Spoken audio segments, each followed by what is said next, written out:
here at Fulkerson Winery with Sayre Fulkerson, the owner and winemaker. Thank you for having us, Sayre.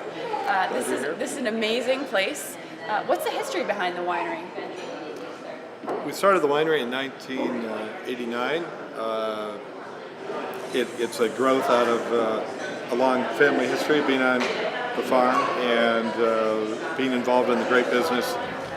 Now you're the sixth generation. Yes, my son will be the seventh. Yeah, is he? So he's working already, or is he's moving back from Wisconsin. He was working out there. He's working out there presently, but he's coming to join us in a few weeks. Really? Yeah. That's great. What is it about the Finger Lakes area and this area in particular that you farm on that's so great for Riesling?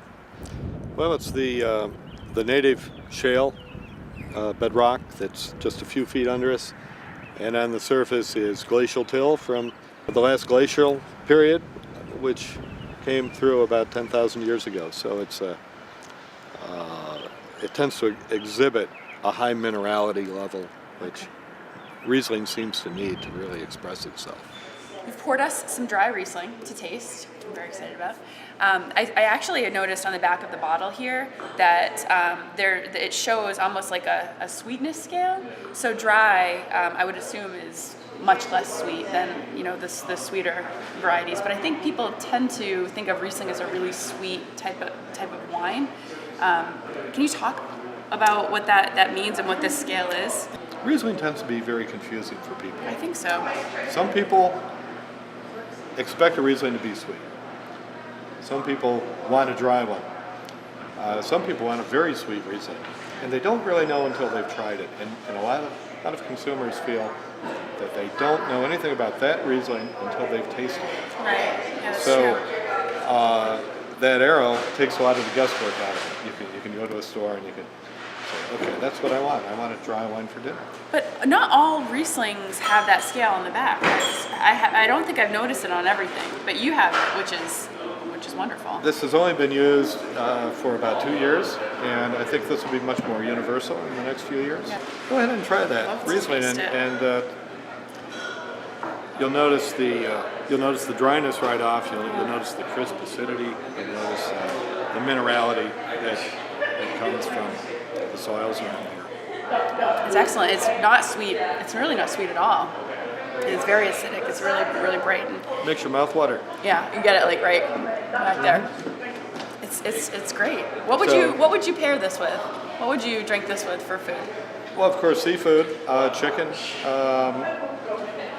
I'll have a dry Riesling with a steak. It'll hold up to it very nicely. That acidity, of course, it has a lot of backbone to it. It does. It's outstanding. It's wonderful. Now, what room are we in now? We're in our grape pressing room.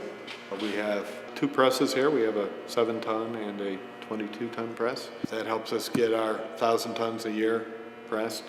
We typically 1,000 tons a year.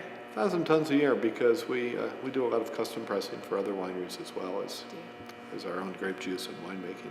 And how many cases would that make? Takes some quick math there, but it may not all go into wine. Okay. But some may go into grape juice. But about 2.4 gallons to a case of wine. So that's a lot of wine. That is. I was surprised when you poured the glass of red, because I think when people come to the Finger Lakes or when they buy wine from this area, they think of white wine. And I know you sell a lot of red. Can you talk a little bit about what wines you make here and how you can do it successfully? Red wines often they don't often win in this area.